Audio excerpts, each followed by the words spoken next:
учурда Бишкектеги акча алмаштыруучу жайларда 1 доллар 73 сом 80 тыйындан сатылып баштады. Буга чейин 2 күн мурун эле доллар кескин төмөндөгөнү байкалган болчу. Аларда Улуттук банк курс деңгээлин бир калыпта кармап туруу үчүн жалпы жолунан 260 миллион доллардан ашуун акчаны сатыкка чыгарды. Кыргызстанда доллар наркы туруксуз абалда. Азыркы күндө доллардын наркы орточо алганда 74 сом болсо, буга чейин 80ге жеткен болчу. Азыр февраль айынан баштап 5 сомго арзандады. Доллардын мындай позициясы 2015 жылдын 1 кварталында башталган. Ушул эле жылдын 4 кварталында доллар кескин өсө баштады. Улуттук банктын берген расмий курсу боюнча доллардын наркы 75-9 сомдон көтөрүлбөсө, көчөлөрдөгү акча алмаштыруу жайларда 79 сомго чейин чапчыган. Ушундан улам Улуттук банк 35 интервенция өткөргөн. Анын баасы 330 миллион 760 миң долларды түзөт. Эксперт экономисттер доллар 2016 жылдын башталышында 85-100гө чейин көтөрүлүш керек экендигин айтышат. Биздин валюта Кыргыздын сому бул суроо анан кийин сунуш менен белгиленет да. Негизинен ушул сомдун курсу долларга карата өзгөрүшү мына 76га чыгып анан кайрадан азыр түшүп кетип атпайбы? Бул экономиканын өсүшүнө жараша болот да. Экономиканын өнүгүшүнө ар бир мамлекеттин ошол кандайдыр бир деңгээлде валютанын келиши, анан баягы валютанын келиши, анан кийин кайра ошол валютаны керектүү болот. Улуттук банк декабрь-январь айларында 100 миллион доллардын тегерегинде акчаны интервенцияга короткон. Эл аралык валюталык фонд кыргыз сомду кармоо үчүн Кыргызстан бийлигине валюталык интервенцияны чектөөнү сунуш кылган. Ошол валюталык интервенциялар бул базар экономикасына туура келбеген көрүнүш да. Ушундай интервенция кылып, анан кийин сомдун массасын кысып, мисалы үчүн баягы учеттук ставка деп коет. Учеттук ставка деген бул ошол биздин Улуттук банк банктарга берген акча каражаттары 12% менен берилет да. 12% бул абдан эле кымбат. Ошол себептен баягы сом жетишпей калат дагы, сомдун куну өз ордунда тура берет, көтөрүлбөй. Эл аралык финанс уюмунун өкүлдөрүнүн айтышынча, Улуттук банктын мындай саясаты анын запастарынын азайышына алып келет. Буга байланыштуу фонд өкүлдөрү Улуттук банк толкундануу убагында жетишерлүү запас чогулта алган. Улуттук сомду туруктуу кармоо анан чет элдик валютага суроо талапты канааттандыруунун тегерегинде кебизди Улуттук банктын өкүлү Раушан Сейиткасымова менен улантабыз. Куш келипсиз, Раушан айым, айтсаңыз, жакында эл аралык валюта кору интервенцияны чектөөнү сунуштады. Эксперттер болсо бул резервдин төмөндөшүнө алып келет деген ойлорун айтып жатышат. Буга Улуттук банктын жобу кандай?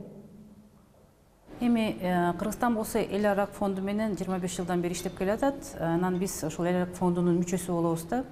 Анан мүчөсү катары ошо эл аралык фондудан да өзүнчө бир көмөк, жардам алып турабыз.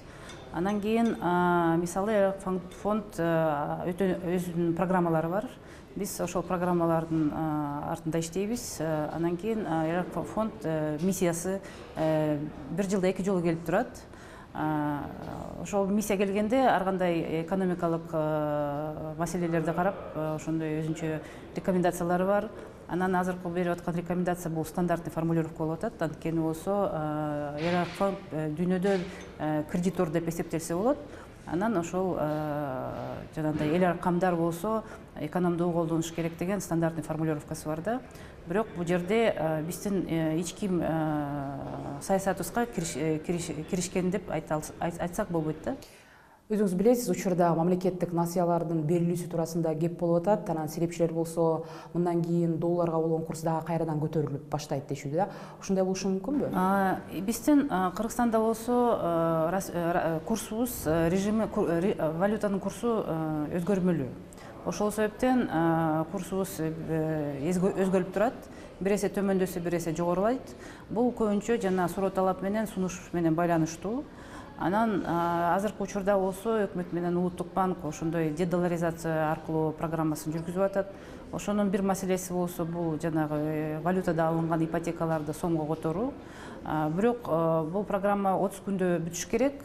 Буну көбүнчө жанантип ар кандай сөздөрдү айтып атат. Бирок 30 күн неге белгиленген? Бул расмий жана официалдык курс менен же валюта курсу менен байланышы жок.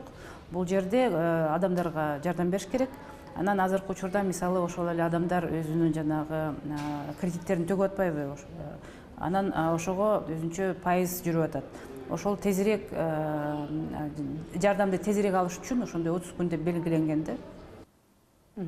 Улуттук банкта ошол эле акча алмаштыруу жайларында эмне үчүн долларга болгон дефицит пайда болуп атат? Азыркы учурда Кыргызстанда дефицит жок, валютанын дефицити жок.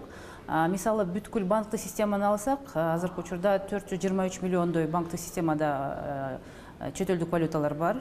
Бул мындай айтканда мурунку жылдар менен салыштырса көбүрөөк болуп атат. Адан тышкары Улуттук банк өзүнүн резервтери бар, 1 миллиард 700 миллион АКШ доллар.